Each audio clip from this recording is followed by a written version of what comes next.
Hello and welcome everybody. Good morning, good afternoon, good evening, and thank you for joining this Neo4j Live. What's new with Neo4j? Basically, the last one before the big day, big event, Nodes next week. I cannot believe it's already happening in a few days. A week in a week from now, it will almost be over already. So it's crazy. So this is,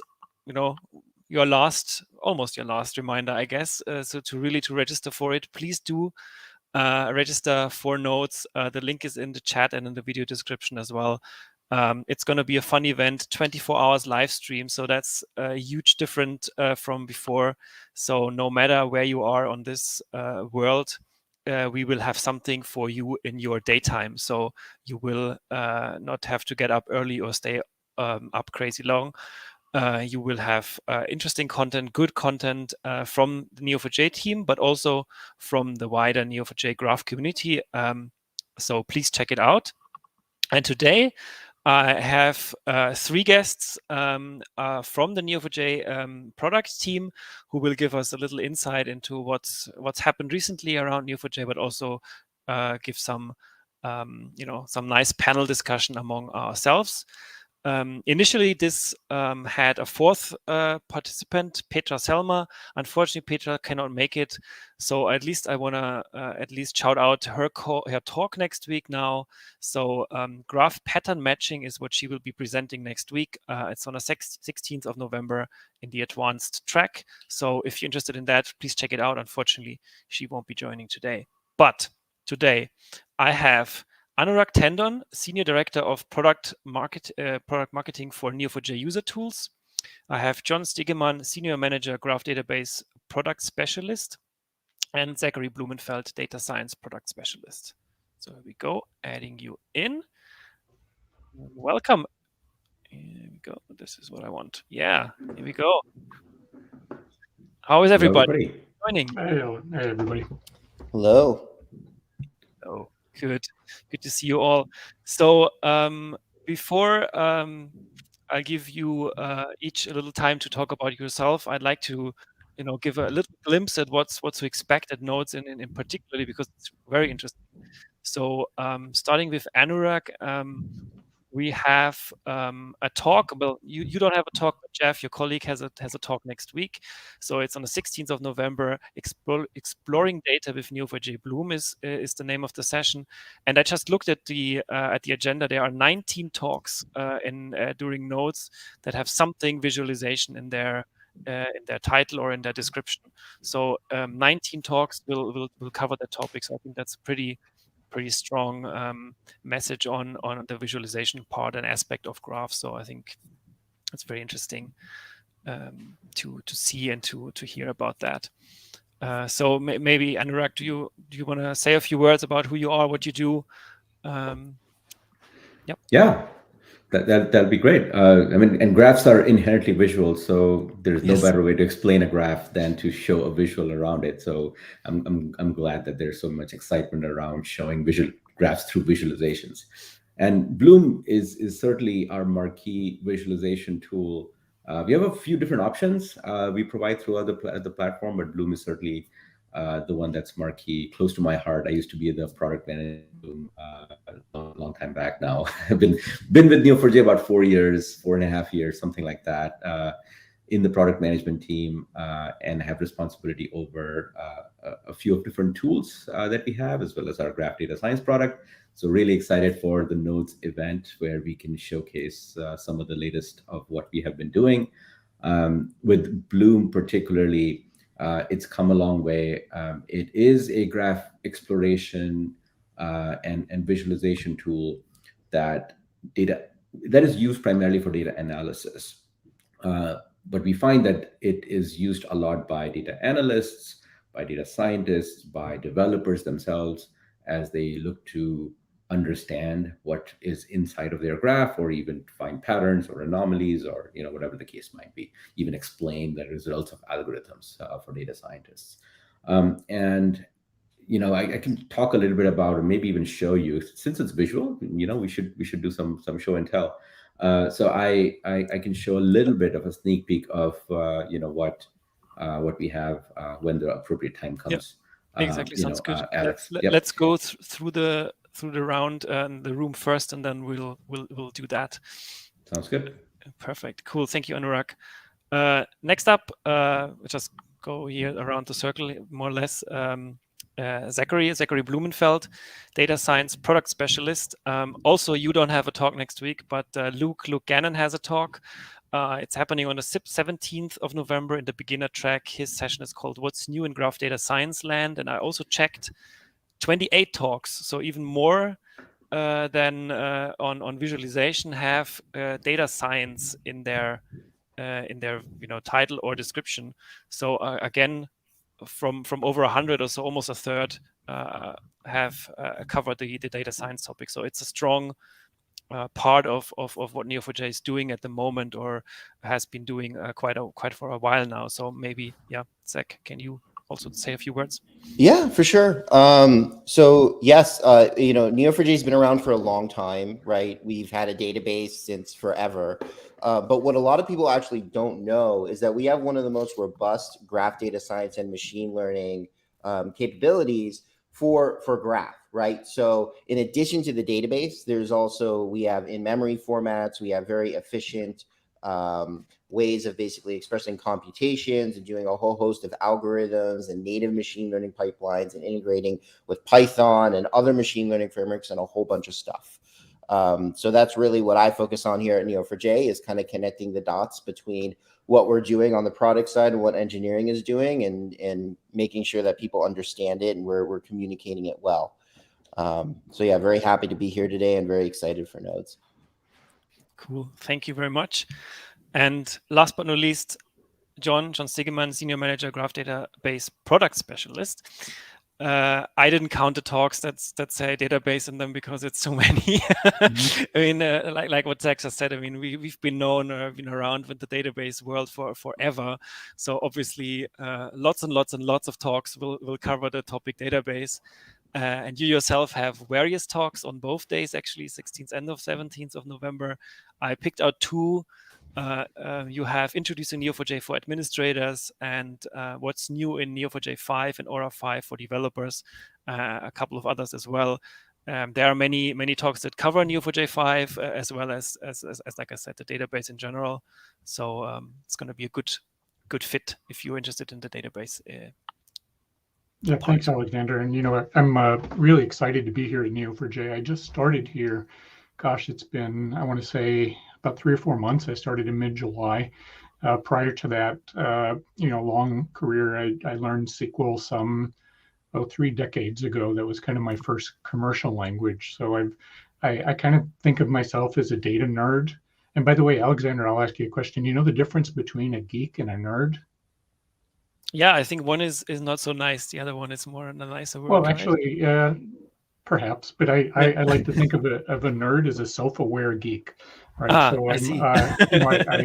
I love working with data, and I've been doing that my whole career. And it's exciting to me to join Neo4j and kind of take a different direction than I have in the past with relational and document databases. And, I'll admit for a long time, I never really saw the value of a graph database.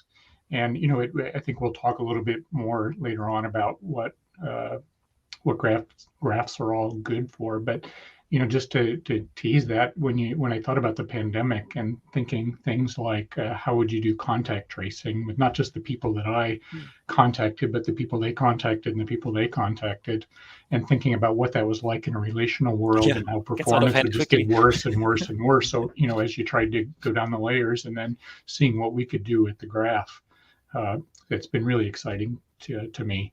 So my role is similar to Zach's role, and except focused on the database side and the tools. So my job is really to help developers, architects, technical people understand and get the best use out of the product.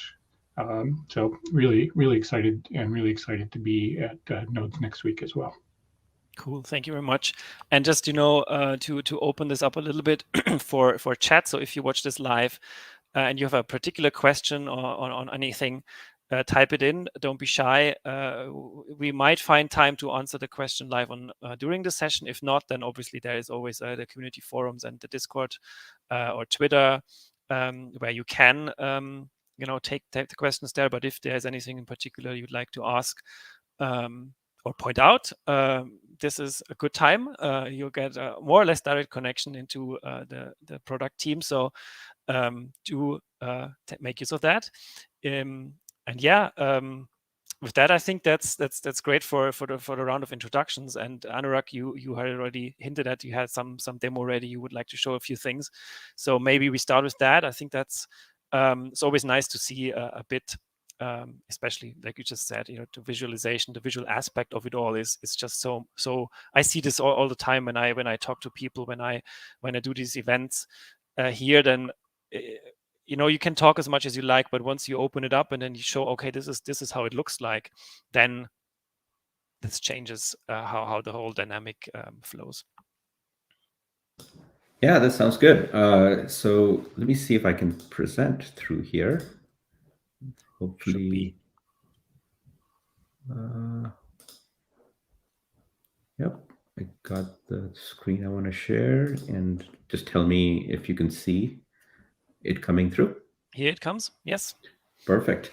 So, I'll show a little bit of Neo4j Blue, and for those of you who are aware, you can definitely recognize the UI. It's pretty blank right now because I have not visualized anything, and what you can see on the right hand side is really just a little bit about the data that is here. In fact, one of the things that we have done recently in Bloom is to say, hey, just show me a graph. Show me what is in my data. I don't want to see the entirety of it, but I just want to get a glimpse of what's inside. And as I do that, I can see 126 nodes appear, total of 226 elements on the canvas here, which that means 100 or so relationships are in there. And I can start zooming in and kind of focusing on any particular area. Even collapsing and things like that. And so that's just the visual aspect of it. The more you zoom in, the more detail you see, and of course you can hover and find double click and kind of find more detail about any of these things if there was any. So let's see, region. There's a little bit more detail here, a little bit more detail on the product side, and so on. And this is like a traditional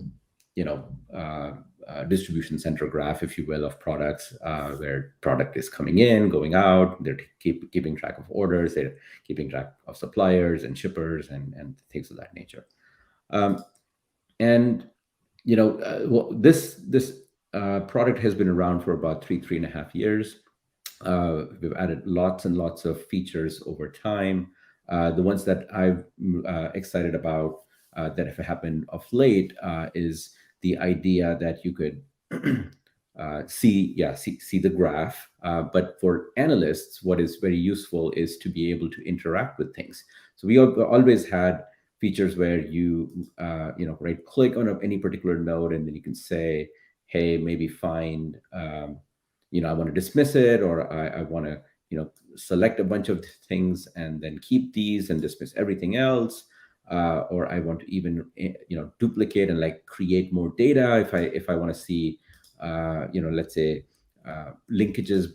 If I know that linkages exist between different entities and I want to start creating data, I could do that as well. So there a lot of these features have existed, but for analysts, what is really useful is to be able to quickly select parts of the graph that they're visualizing. So which could be just like I said. Or like I did, drag and select a bunch of nodes like this, or point and click with command and select like this, or go in here and just select, I guess, product. So there are 47 products on the screen, and I can do that. But what's also useful is to say it's a graph. So can I just click on one entity and then right click and select everything that's related to that entity? And this wasn't there before, and that's been added recently, which is really awesome to see, because then I can immediately find this subgraph within the whole visual that I'm seeing and say, that's the one that I want to focus on, dismiss everything else, and then there we go. So I have a Western region, and I have all the different territories inside, and then I can go in here and I can start, interacting and expanding and finding other things that might be interesting in this subgraph. And so that's something that's recently been added to Bloom, which should help analysts out quite a bit, or anybody who's doing analysis. Another thing that is interesting is, if I clear this out, we've always had these custom cipher sort of statements, or we call them search phrases. And you can go into this particular area here, and I don't have time to explain the whole UI, so I'm not going to go do that. But if you're following me, search phrases, show me a graph is what I showed you. What's behind it is the cipher query, right? So Neo4j uses cipher. This is a cipher query that is behind that. And I can have other cipher queries, and this is another search phrase that I can run. And what we've added is something called a scene action, which is also a search phrase or a cipher query, but it works a little bit differently. So let me just show you that, because it's also something that I'm very excited about. So here is a query. So if I don't want to run cipher or think about typing cipher, these are easy shortcuts for me to find interesting data. And so I'm looking for products with stock units less than 10, because I'm worried about supply chain, and I'm worried about whether I'm going to go get out of stock or whatnot. And if I'm here, I can see the products. I can go in and say, all right, can you highlight for me, even within this area, what products I have exactly no stock for? So if anything has units in stock equals 0, I want that color to be gray, and then quickly being able to just look at that. So all right, so I have 5 different products that have no stock available to me at all. So what if I just go in and select, these are only 5, so I can just quickly do that this way. And then I can expand it to see, what are these products a part of in terms of categories. And I can see that there are dairy products in here, meat, poultry products in here, condiments in here, and so on. And at this point, I'm not interested in these rest of the red products. And so I can quickly just say, remove any of the nodes that are single nodes, that they don't have any relationship. And that's a powerful feature, again, to kind of work with the visual that I have, right? And then after I've done that, I'm interested in what the impact is of these products to my customers. And this is where the custom scene action comes in, because I don't exactly know how do I find the customers. Maybe it's a simple expansion to find the customers, and I can try to figure that out. Expand everybody who ordered this thing. But really what I'm finding are these green nodes. And if you can see here in the legend, the green nodes are the orders. So that's not what I'm interested in. Let me undo that. In fact, what I want to find are customers who are, ordering this. And so with my scene action, I put in a little bit more of a complex cipher statement that gets me all of the customers that are that might be impacted. And of course, the orders show up here, but I'm already hopping across orders and finding the customers. So I can go and find all of these customers. Let me go back to presentation mode and basically look at all of these supermarkets and shops that have ordered this thing in the past, who might be impacted if they were to order it again. So that was a quick little demo of what we have going on inside of Neo4j Bloom. Earlier this year, we also added the capability to run GDS algorithms, graph data science algorithms, on top of these visuals. And since Zach is going to talk about graph data science, let me not go too much into that. Attend notes, and you'll get a little bit more of the lowdown of what we're doing there. And then quickly, I'll show a teaser of something else that we have been doing. And if you are familiar with Neo4j Aura, which is our cloud managed service, this is Neo4j Aura, and I have an instance running in the cloud here. And what we have introduced earlier this year in June timeframe at our Graph Connect conference was this idea of a workspace. And a workspace being a unified interface for you to bring together all of the different tools that Neo4j has to offer. These are the most powerful ones. And so what this is showing, if you click on that open workspace button, it basically brings you to this UI where you can see our data importer, our UI-based import tool for starters. The query tool, which is our browser, where you essentially go in and type whatever cipher you need, or explore, which is the same as Bloom. In here, it's using a slightly different data set. And what I've done is I've imported already for the sake of time a bunch of data around attendees at that last conference, and you can see a little bit preview of what this data looks like. Here I've already run that import, so I'm not going to do that again. And the results from the import look like this. And what I can just quickly do is start exploring. And so within the same UI, I've gone from one tool to another tool. I don't have to create another connection. It's all there for me. And I can flip back and forth between if I wanted to understand what was the model again. Oh, there was attendee connected to roles, attendee connected to companies, and so on. I can start exploring. So that's a very quick teaser of Workspace. It's been in early access so far since Graph Connect, and look for some exciting announcements that we're going to be making at Nodes about this. That sounds good. No, Workspace is cool. I think we showed it a couple of times on the stream as well with Michael. So it's a very, very powerful tool as well as Bloom. So I think it's very good to combine it all in one place, so people don't have to juggle between different apps and different windows. So you're gonna get lost in your ways. So that's very interesting. Shall we? Because you already mentioned graph data science and the Bloom capability, Zach, do you want to go next and give a brief little highlights? Yeah, sure. I can talk about stuff briefly for a few minutes. Yeah. Let me get my presentation up here.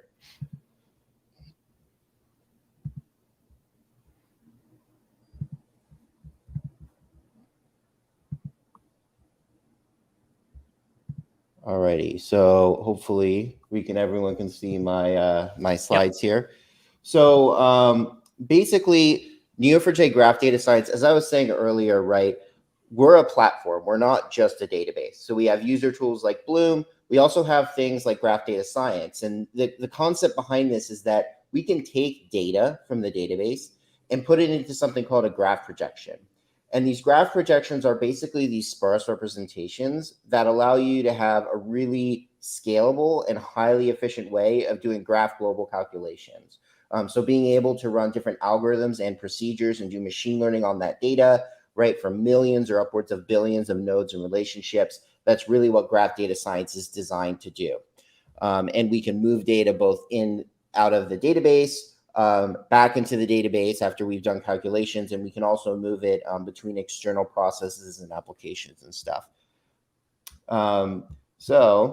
In terms of what we can do, right, there's classic graph algorithms, so things like centrality, really efficient pathfinding for stuff like route optimization, community detection, which is basically clustering via relationships, and similarity, which is finding elements that are similar in the graph due to kind of the relationship structure and the node properties and combinations of those things. And then building graph native pipelines. So we have ways to do link prediction, node classification, right? So it's stuff like fraud detection or classifying documents, and property regression, which is basically predicting properties of nodes.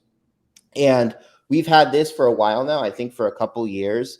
Something else that we've been developing on a lot more recently is the ability to integrate this into sort of, I guess you would say, general purpose data science workflows, right? So now we have a more mature Python client that basically lets you work with this graph and Neo4j almost as if it was an object, right, inside of Python.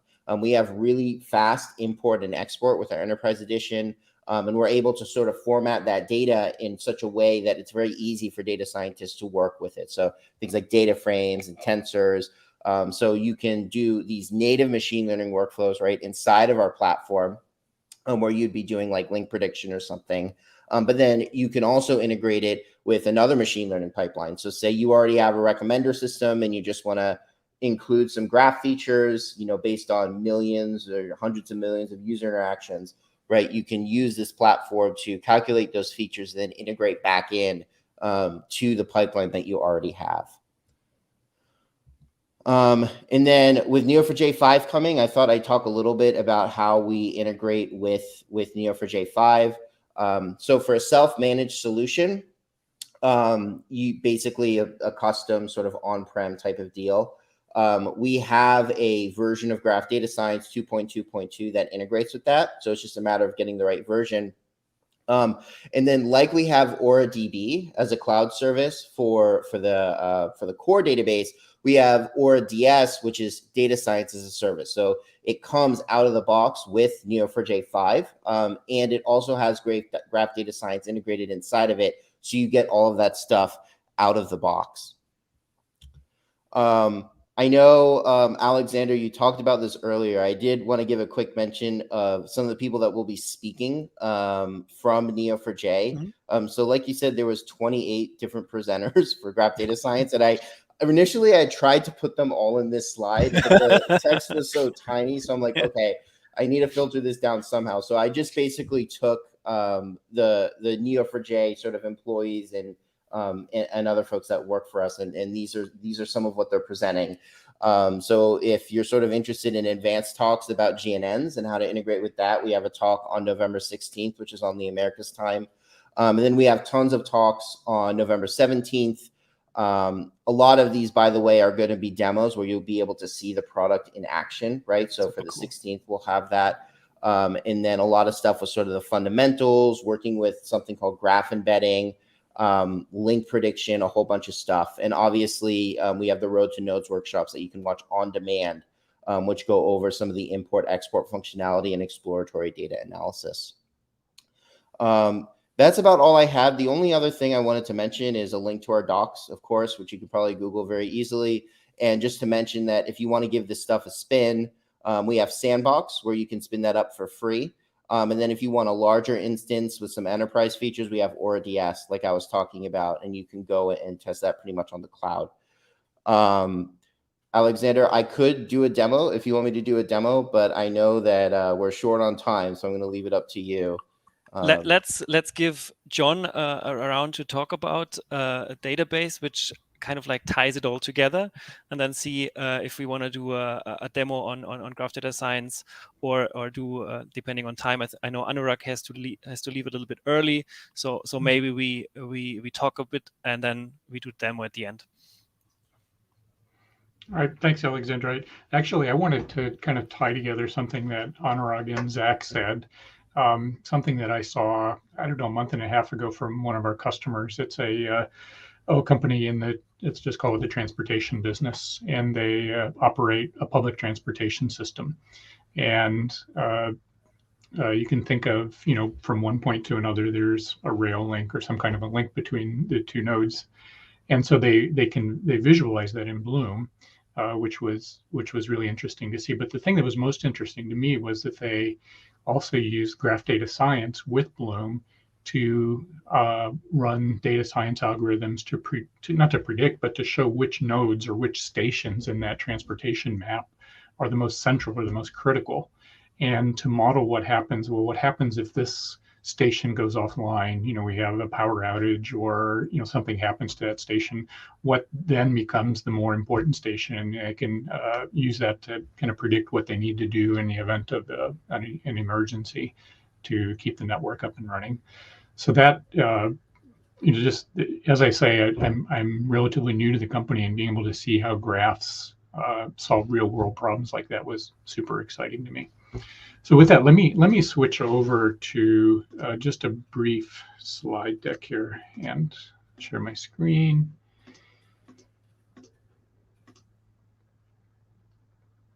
You guys see this yet? There it goes.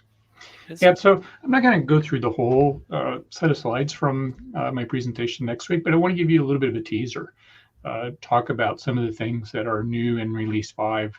And, like Zach, if we have time for a demo at the end, I'll jump in with a demo. But let me just, jump in and talk about some of the main highlights. And without going through everything on this, I've bolded a few things that I want to talk about. But you can see we really looked at this across what we call 3 pillars. What's the experience like for people using the product? You heard Anurag talk about Cypher. Cypher is our query language, and so we've made improvements there. We made improvements on productivity and ease of use. Made significant, big improvements on performance and scalability that I'm going to talk about at some length. And I also want to talk about a change to our support model, which I think will be really exciting for people who are using Neo4j and think about how they upgrade and take on new versions over time. So let's just jump right in and kind of talk through some main things. One big thing, Neo4j 5, we've gone from Java 11 to Java 17. I'm trying to remember what version of Java I first started using. It would have been, gosh, pre the .com boom. I was using Java 1.3 or something, so that kind of tells you my age. So we now have shifted to supporting a more modern Java platform. And you can see the operating systems and things there. But this, to me, is the more interesting thing. And in the past, what we've done is we ship, let's say, version 4, then some minor patches to version 4. After some time, we come out with 4.1, and then we do the same thing, and 4.2, and do the same thing. And customers maybe who started on version 4 and stuck with that maybe for a year or a year and a half, and then now they're up to version 4.5. What they had to do is they had to step through every single step along the way to upgrade. So upgrade from 4 to 4.1 to 4.2 to 4.3, 4.4, etc. What we're going to be doing in version 5 is really 2 things. Number one, those interim releases are going to be coming more or less on a continuous basis. So rather than kind of big multi-month gaps between new feature releases, we're going to be releasing something pretty much every month with new features, new improvements, new capabilities. And then that, of course, introduces a problem in the past model where you had to upgrade between each one. So rather than now having to do 2 upgrades, you might have to do 12. But we're not going that route. What we're actually doing is supporting upgrades from any release of 5 to any subsequent release of 5 directly. So you don't need to go through interim upgrades. So you install version 5 today, which right now would be 5.1. And let's say 6 months from now, you decide you want to go to 5.7. That's okay. You can do a direct upgrade. You don't need to go through 6 or 7 stepwise upgrades. So those of you who've been around the Neo4j ecosystem, that's pretty exciting stuff. Performance and scalability. Just some brief things that I'm kind of calling out, some highlights. New types of indexes. We're actually deprecating what we've called B-tree indexes and replacing them with range and point indexes. So if you're going to be upgrading from release 4, you'll need to do that before you do the upgrade. And on the full text side of things, we now support lists and arrays in properties when we're indexing those. So just some, improved capability and usability when it comes to the database. I'm kind of jumping from topic to topic here, just in the interest of time, but incremental import. What we have had prior to version 5 was the ability to do this really super lightning fast import into an empty database. Right, so you could start with a few terabytes of data or lots of terabytes of data and very quickly create a new Neo4j graph database from that. But that only worked with an empty database. In release 5, we're adding the capability to use that same fast, we call it admin import, to append to a database as well. So if you think about instances where you have nightly or monthly or weekly bulk loads of data, of significant volumes of data into the database, this is a way to really rapidly get that into the database. So it's an offline kind of essentially what we do. Those of you who are familiar with Oracle, which I'm going to draw analogies to Oracle. Oracle has a capability to do imports where they just write data blocks directly to disk without going through a transactional API. This is really similar to that. We just write the graph structure directly to disk and then merge it with the existing database. So a really fast way to do that. On the kind of the query side, I've talked about import, now getting data out. We have this thing that we call a K-hop, which is really a K-hop, or an N-hop is multiple hops from one node to another. So you think of a node, relationship, relationship, relationship, relationship, and end up to another node.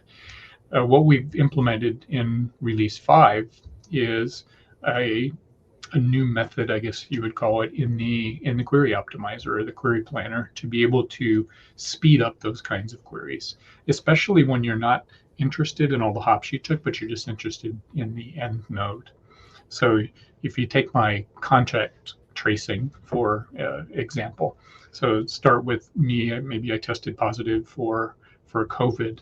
Now I'm interested in finding all the people maybe in a specific area that are a distance away from me who've also, indirectly contacted me, and I'm just interested in those end nodes of the contact. Really fast way to do that without needing, no custom code or anything. You just write a cipher and it does it. Let's talk about another aspect of scalability, and that is, as our customers start to expand their usage of graphs or start to get into really, really huge graphs, you think of scale up, right? Bigger machine, more horsepower, but we also think about scaling out. So bringing additional machines to serve that same query load, especially when you have multiple users of the database. It's something like maybe you're trying to do a recommendation system like any of the online retailers do, where you say, well, John is browsing this particular model of guitar on the shopping website, and I'd like to recommend other things that people may have bought or things that might expand their purchase with me. That's not just a single query. There's potentially thousands or tens of thousands or millions of people doing that. So how do you scale that? You typically scale that by scaling out, bringing more machines in to do that. And we've had this capability for some time that we used to call it causal clustering. I used to think it was casual, or just glance at it and say casual. And I know, Zach, you're laughing because your buddies used to say the same thing, but it was causal clustering. But when you did that, you needed to kind of think about, what node do I want to run the database on? When I say node, I mean server. What database server do I want to run that on? What happens when that goes down? I want to migrate things around. What we've introduced in V5 is autonomous clustering, where Neo4j does that thinking for you. So basically, you can just create a database. And if we have time, we'll do a quick demo. Let's say I want to create a new database to do those recommendations. So I'll create the recommendations database.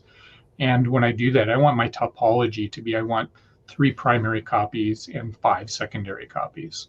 All right. I don't need to think about what server I want to run those copies on. I simply create the cluster, tell Neo4j exactly what I want. I want, what did I say, 3 primaries and 5 secondaries, and it'll figure out where to run those.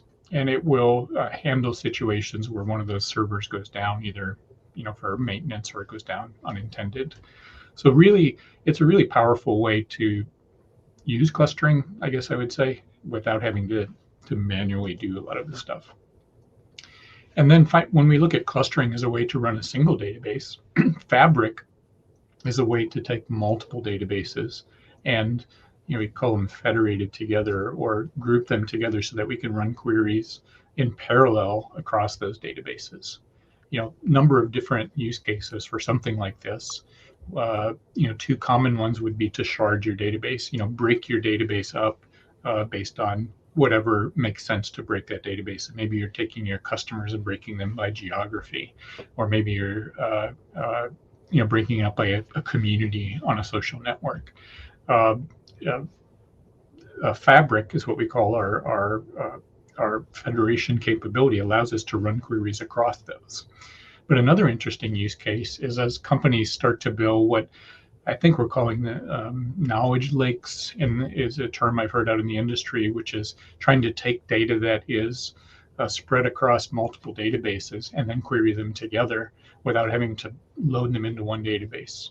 And so these are two really common common use cases or needs where you need something like what we call Fabric. So what's so special about V5 and Fabric? We made some significant changes with Fabric. Again, much like with autonomous clustering, we made Fabric easier to get along with. A couple of ways we've done that. First of all, most interestingly, Fabric can now run on a cluster. So you no longer have to go manually create your separate databases and then point them to the cluster. You can now just go to a cluster and create what's called a composite database that can then query across that. But also, you no longer need to shut that database down to make changes to the topology, to add new databases to that. It's just, it can be done online just with a simple cipher statement to manage that just by creating a new alias inside of the Fabric database. Go through the pictures. I've kind of described all these already, just different use cases for the composite database. So with that, I'm going to stop. If you'd like to find out more, come to the talk next week. I think it's on maybe the 16th, if I'm right. And we'll talk about some of these capabilities and more in more detail. Yeah, you have, like I said in the beginning, you have lots of sessions. So and find just register, and then you can explore the schedule by yourself. Just find John or look for Neo4j5, and then you find all the sessions. You will see then and can add them to your schedule, and depending on where you are, on the time zone wise, you can watch them, attend them, and they will obviously all will be available afterwards. So if there's particularly one session you think, oh, this would be great, but this is 3 a.m. in my morning and no way I'm gonna stay up that late, then don't worry, we will make it available afterwards as well for everybody that registered. So thank you for this. I'd like to spend a few minutes to do a short and sweet panel conversation, and we can see if we have a bit of time for 1 or 2 demos or not. Then I don't know. We can obviously your sessions will. I don't know. Do your session, John? Do they include a demo or? So the whole thing behind Nodes is we're designed to be not a lot of slides and just kind of abstract stuff, but to really get down to the meat of things. So definitely be doing some demos. Okay, cool. So then you can join. Definitely another reason why to join to watch the actual hands-on demos. So I would like to start with one question, and because we're all in the Neo4j world, I think it's a very obvious one. But on the other side, I think each of you might have a different spin on it. Why do you think graphs do matter? Why it is important to think of graphs, and why do you think graphs in a technology stack are more and more relevant these days than previously, and keep that thinking. Anurag, maybe do you wanna start? Sure. So I think recently we've started thinking a little bit in this way. But if you look at any kind of technology and any kind of application of the technology, and you can kind of think about a chart which has 2 axes. One axis being the effectiveness or the outcomes or whatever you want to, like any kind of result-based metric that you want to think about for a particular use case or a particular application on the y-axis. And then you can think about on the x-axis any kind of maturity level of the technology or the solution that you bring to the table. And invariably there's like an S-curve where you start with something like a shallow improvement, and then suddenly you get a kick or more effectiveness coming in. Lots of people develop against it, and then there's like a plateau. And before graphs, as people have applied other technologies, whether they are relational or document or other kinds of technologies towards data and applications to, whether that's fraud, whether that's recommendations, whether that is supply chain, network analysis, identity and access management, customer 360, what have you, right? There has been that plateau that we have achieved for other technologies. And what graphs are doing are applying a new way of thinking to the same use cases, some of the same use cases, lots of new use cases as well, but some of the same use cases to really bring that potential to even higher, right? And because it's ultimately the relationships that matter a lot in how effective you can make a particular use case. And so by usage of graphs, and that's what the market is realizing, that's why graphs are hot. That's why analysts and anybody in the world that you think about, like, they're going towards graphs, even with data science and machine learning. Like, people were doing data science before. It was just called statistics and advanced analytics, right? So now there's more and more technology and more ways of improving that. And like on the data science angle, there's their own S curves and own potential step functions that are happening. The way I think about it is, like, graphs are making that potential even higher. John, you've been nodding a lot. I guess you agree. Yep. So it's a little bit of a biased conversation. I mean, I must admit, of course, nobody here in this group will say, "Well, no, actually, we think graphs are not really that good."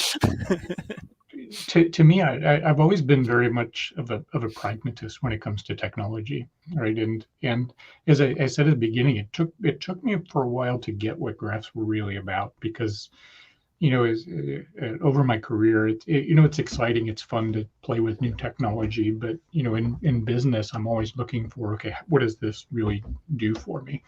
And for the longest time, I was looking at graphs and saying, you know what, I can do this in a relational database, right? I can immediately, my mind, I've been doing relational for so long, my mind just goes right to the relational model, and I can picture what the ER diagram in my mind looks like to solve some of these problems.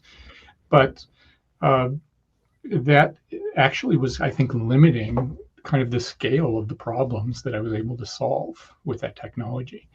As I mentioned, I'll just go back to my contact tracing example. I could build a relational model to do that. That's really not a complicated relational model, and in fact, I could probably do it with a single table or maybe two tables if I needed to. But if I go with that model, that kind of limits me to the scale of what kind of problems I can solve, because as I start doing self-joins or joins, once I get beyond one or two levels, just the physics of how indexes work and the physics of how joins work start to break down. And I can't scale out to 15 degrees of relationship. So to me, the light bulb went off with not saying, okay, graph is this thing that enables me to solve a problem that I can't solve, but enables me to solve a problem at a scale that I was previously unable to solve. Because those hops from one piece of data to another via a relationship it's not instantaneous. It takes some CPU cycles, but it's super fast. Basically it's a pointer lookup. It's just walking a pointer in memory over to the next one, rather than joining to a table with a relational. I've got to typically go look up something in an index or do something like hash merging together, which are expensive, long, complicated operations. If I do that once, okay, probably tolerable. But if I start to do that with second degree, third degree, fourth degree, nth degree, I just can't do that in any kind of a responsive type of a way. And if I think about what Anurag showed at the beginning, that graph, the picture in Bloom, it looks so simplistic and so obvious, but I think about what it would take to do that without graph technology, without a graph database behind that, and it just wouldn't be responsive. It wouldn't enable that data analyst or even that business analyst who's exploring data to answer those questions fast. And in today's world, it's all about speed and it's all about scale. Data is getting bigger. The fraudsters out there, if we want to talk about fraud, are getting faster and smarter. So the ability to detect these things and respond to them quickly is so important. And to me, that's and it seems kind of simplistic, but that to me was the real eye opener about the importance of graphs. I think that's an interesting observation. I think sometimes it looks so easy, and it looks almost like a toy, like a little playground that is not really crucial technology. But if you strip away a little bit of that simplicity and think, okay, actually, what is needed behind to drive that how it looks like, how it's working, how it's calculated underneath, that it is a very complex solution in the end. But it just, because it looks so easy and it can be understood quickly or grasped very quickly without, I mean, it's the general side-by-side conversation, right? You show a graph, you show a complicated table, which one would you understand quicker? Is probably always going to be the graph, because it leads towards understanding, at least in the visual aspect. But then again, there's obviously also the technical. I mean, just an example from my career, I remember, gosh, in the early 2000s, I worked for a company that made collectibles, basically. I mean, this was before the internet was so popular, and they would send out mailers. You'd get a mailer and say, hey, do you want to buy this plate? Do you want to buy this doll? Do you want to buy this collectible? But the way they did that was understanding what you purchased, what other people who purchased that thing purchased. And just to build the data warehouse, once we defined, we knew where all the data was coming, but just to do all those calculations on a relational database, it was taking weeks. To do it, you'd run a query, and then you'd have to leave your computer on for literally a couple of weeks to get the answer back. And I think about what Anurag was showing, and I mean, imagine if we had this technology then, how much easier it would have been. Yeah. I mean, Zach, graph data science, I mean, in graph algorithms obviously won't work without the word graph in them. So that's probably a good hint at why why graph is important for them. They are not as easy maybe for some people to understand. You show a graph and it's like, okay, I see nodes and edges. Okay, I understand this. Graph embedding and a complicated graph algorithm is a bit more technical, advanced, I'd say. Yeah. It's I wish I could just say, oh, it has graph in the name, and therefore that's why it's important. Yeah. I think it's actually a lot of the same issues that I think John was mentioning, except for data scientists, instead of thinking about things sort of inside of a database in a transactional model, we're often thinking about a data set and either creating measures or sort of analytics for that, say, data set, or doing some sort of supervised or unsupervised modeling. And really, for a lot of data science models that involve complex interactions, whether it be between different people, right, like inside of a recommendation system or a financial services system, or for different items, for whether it's something more around chemistry and pharmaceuticals, where it's drug interactions, or it's something in physics or elsewhere. When we're trying to do data science and generate features with those things, we either end up having to denormalize data so that we get this really gigantic table, or we have to do these like pairwise interactions between people, like figuring out like the pairwise interactions between users and items for a recommender, right? And that creates this like really sparse sort of data structure, and it's very computationally intensive. And so graphy things, in quotes, right, have been possible for a very long time. But it's been hard to do it at scale. And it's also been hard to do it at scale and do it in a way where you could visualize it very easily. I think that as technology is sort of improving over time, right, we're getting better at cutting down on the space and time complexity that we have to deal with.